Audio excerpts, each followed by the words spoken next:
Hello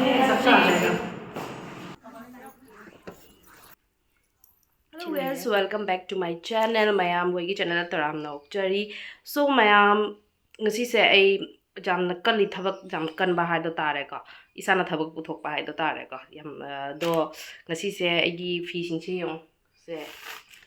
room gi agi almari gi fi na tani ko. Do ai almari se shift tore ba hana nonna do lawthokre bedroom se khara chille ai na ko hana de already se cupboard ma piri ba ko. Ngi se cupboard ma cha ma su quarter gi ne ba ko. Do siga su chouba ma almari ma piri ba du thambam laitana. Sonda ingang gi like tawbam my table se na shinda on a shift tawre like tawbam se ingang gi east on the northeast on the all wai ba ko mai se do yamna pha ba hai tare du maina ado sonda on ba da ai phabung se sonda shift tawre ado hajik almari do yam lummi ba ko do fishing do lothoga kaino tawbani ba same gaina tawbani do fishing do lothona chaina phajana laira ko thabak se asagom asaba tang thakke ai do sagom asaba chawhalle sagom se ondani ba ko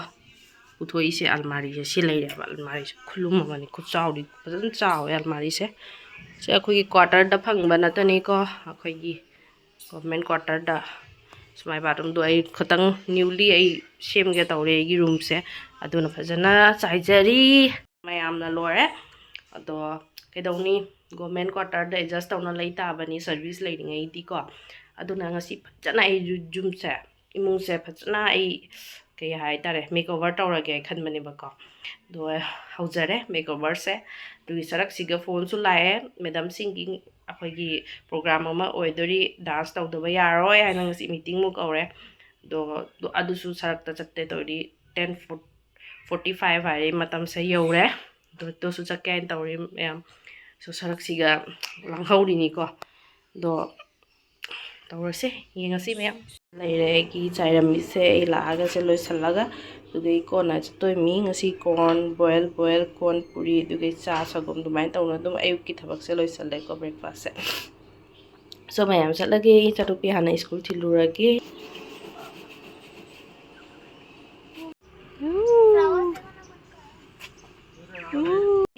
चलो Guddu school चलसी school चले हम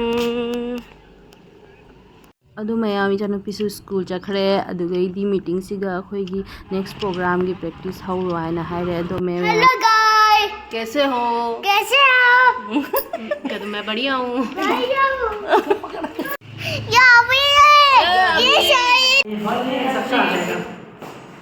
अदो मयाम अखोइ हजी अखोइगी Jagoi practice तौफम दुगा लाए मी मयाम तिल्लरे दुगा को जगोई से हौरने बको नेक्स्ट प्रोग्राम की तमकता बिठाने के लिए और बहुत मच्छर है खोल दे दो कहीं करे करी जगोई साधन तो डिसाइड तौरनी हंदा किसे फ्यूजन होना तौरनी राजस्थानी हरियाणवी का इधर से लूं क्या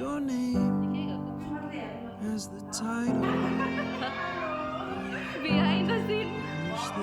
scene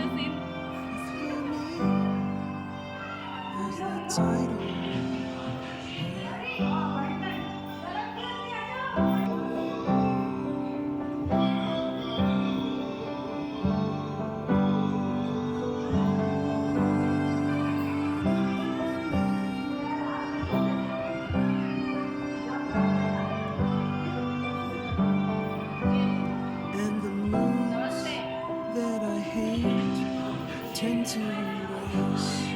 Wonder why I'm so opposite. I'm so backwards and upside down. I'm such a clown. I've got no frown on my little face. dumina practice em ekoi hawe ko punna dum tawdomina ko haiba haitaba puno mana rakto na mina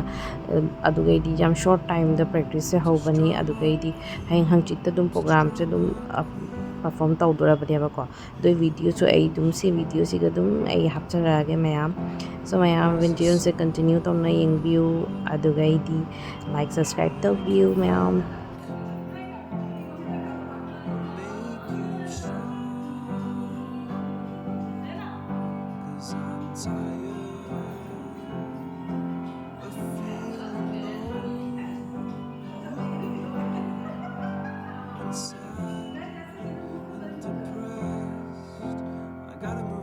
ꯃꯌꯥꯝ ꯄꯨꯟꯅ ꯁꯨꯃꯥꯏꯅ performance ꯇꯧꯕꯤꯅꯕꯁꯦ ꯌꯥꯝꯅ ꯅꯨꯡꯉꯥꯏ ꯏꯃꯥꯟꯅꯕꯤꯁꯤꯡꯒ ꯍꯔꯥꯎ ꯇꯌꯥꯝꯅꯀꯣ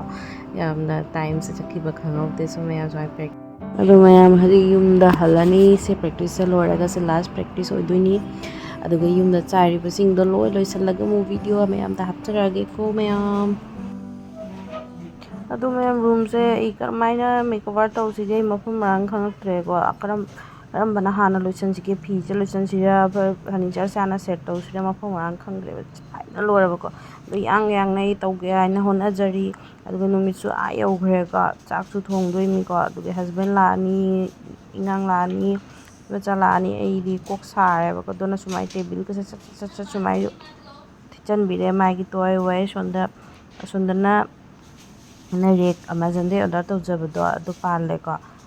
ꯁꯨꯃꯥꯏꯅ ꯇꯧꯅ ꯃꯦꯀꯑꯣꯚꯔꯁꯦ ꯇꯧꯔꯦꯕꯀꯣ ꯑꯗꯨꯒꯩꯗꯤꯁꯦ ꯃꯌꯥꯝ ꯆꯥꯏꯔꯤꯁꯤꯡꯁꯦ ꯂꯣꯏꯁꯤꯜꯂꯒ ꯑꯗꯨꯒꯩꯗꯤ ꯃꯌꯥꯝꯗ ꯎꯠꯆꯔꯛꯑꯒꯦ ꯔꯨꯝꯁꯦ ꯑꯩꯒꯤ ꯃꯦꯀꯑꯣꯚꯔꯁꯦ ꯌꯥꯕ꯭ꯔꯥ ꯃꯌꯥꯝ ꯀꯃꯦꯟ ꯁꯦꯛꯁꯟꯗ ꯍꯥꯏꯕꯤꯔꯛꯎꯀꯣ ꯌꯥꯝꯅ ꯁꯤꯝꯄꯂꯤ ꯀ꯭ꯋꯥꯇꯔꯅꯤꯅꯀꯣ ꯑꯗꯨꯝ ꯇꯧꯖꯔꯕꯅꯤꯀꯣ ꯁꯤꯝꯄꯂꯤ ꯑꯩꯅ ꯑꯗꯨꯝ ꯃꯦꯀꯑꯣꯚꯔꯁꯦ ꯂꯣꯏꯁꯤꯟꯖꯔꯦꯕꯀꯣ ꯁꯨꯃꯥꯏꯅ ꯇꯧꯅ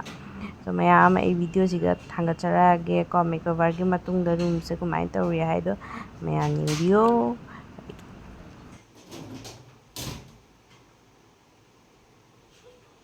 ꯃꯌꯥꯝ ꯕꯦꯗꯔꯨꯝ ꯑꯩꯒꯤ ꯗ꯭ꯔꯣꯌꯤꯡ ꯔꯨꯝꯁꯦ ꯁꯨꯃꯥꯏꯅ ꯐꯖꯜꯂꯦ ꯁꯨꯃꯥꯏꯅ ꯁꯦꯠꯇꯤꯡ ꯇꯧꯔꯦꯀꯣ ꯑꯗꯨꯒ ꯁꯣꯝꯗꯅ ꯔꯨꯝ ꯑꯃ ꯋꯥꯁꯤꯡ ꯃꯦꯆꯤꯟꯁꯦ ꯁꯨꯃꯥꯏꯅ ꯊꯝꯃꯦ ꯁꯨꯃꯥꯏꯅ ꯇꯧꯅ ꯄꯨꯊꯣꯛꯈ꯭ꯔꯦ ꯑꯗꯨꯁꯨ ꯑꯩꯁꯦ ꯁꯨꯃꯥꯏꯅ ꯈꯥꯂꯤ ꯇꯧꯁꯜꯂꯦ ꯈꯥꯂꯤ ꯑꯣꯏꯅ ꯊꯝꯃꯦ ꯁꯤ ꯃꯐꯝꯁꯦ ꯑꯣꯄꯦꯟ ꯁ꯭ꯄꯦꯁ ꯑꯗꯨꯒ ꯑꯜꯃꯥꯔꯤ ꯃꯆꯥꯗꯨꯅ ꯁꯤꯒ ꯄꯨꯁꯜꯂꯛꯑꯦ ꯑꯜꯃꯥꯔꯤ ꯃꯆꯥꯁꯦ ꯁꯨꯃꯥꯏꯅ ꯇꯧꯅ ꯄꯣꯠ ꯆꯩ ꯊꯝꯃꯦ ꯁꯣꯝꯗ ꯑꯋꯥꯡ ꯑꯣꯏꯅ ꯊꯝꯃꯦꯀꯣ ꯇꯦꯕꯜꯒꯤ ꯗꯦꯀꯣꯔꯦꯁꯟꯁꯦ ꯁꯨꯃꯥꯏꯅ ꯇꯧꯋꯦ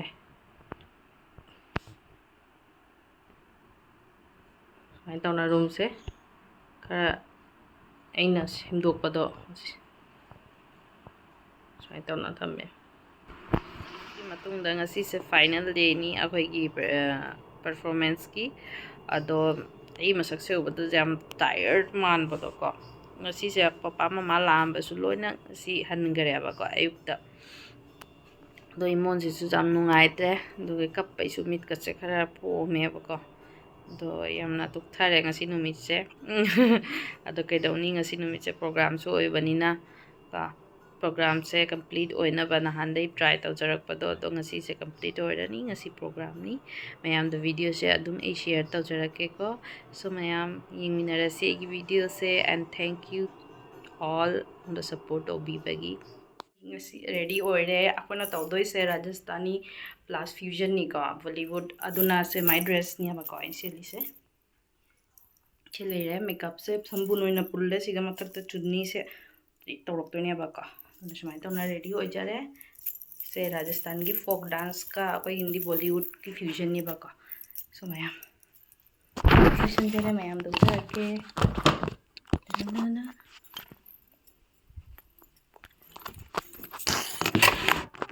ꯁꯤ ꯂꯩꯔꯦ ꯑꯩꯒꯤ ꯖꯒꯥꯁꯦ ꯖꯒꯥꯁꯦ ꯌꯥꯝ ꯐꯖꯕꯅꯤꯀꯣ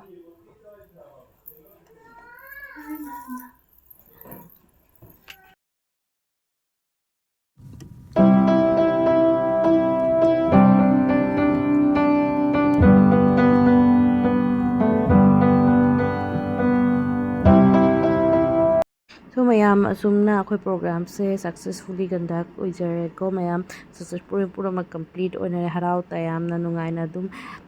ꯄ꯭ꯔꯣꯒ꯭ꯔꯥꯝꯁꯦ ꯂꯣꯏꯁꯤꯟꯖꯔꯦ ꯑꯗꯨꯗꯩꯗꯤ ꯃꯌꯥꯝ ꯃꯊꯪ ꯚꯤꯗꯤꯑꯣꯗ ꯀꯨꯝ ꯎꯅꯔꯁꯤ ꯃꯌꯥꯝꯒꯤ ꯅꯨꯡꯁꯤꯕꯅ ꯃꯌꯥꯝꯒꯤ ꯕꯦꯁ ꯋꯤꯁꯦꯁꯇ ꯉꯁꯤ ꯑꯩꯁꯦ ꯄ꯭ꯂꯦꯠꯐꯣꯝꯁꯤꯗ ꯂꯥꯛꯄ ꯉꯝꯖꯔꯤꯕꯅꯤ ꯃꯌꯥꯝꯅ ꯑꯗꯨꯝꯅ ꯅꯨꯡꯁꯤꯕꯤꯌꯨ ꯂꯥꯏꯛ ꯁꯕꯁꯀ꯭ꯔꯥꯏꯕ ꯇꯧꯕꯤꯌꯨ ꯊꯦꯡꯛ ꯌꯨ ꯃꯌꯥꯝ see you again in the next video Wish that I could cough out my emotions in a healthy manner and just become the right person that actually matters.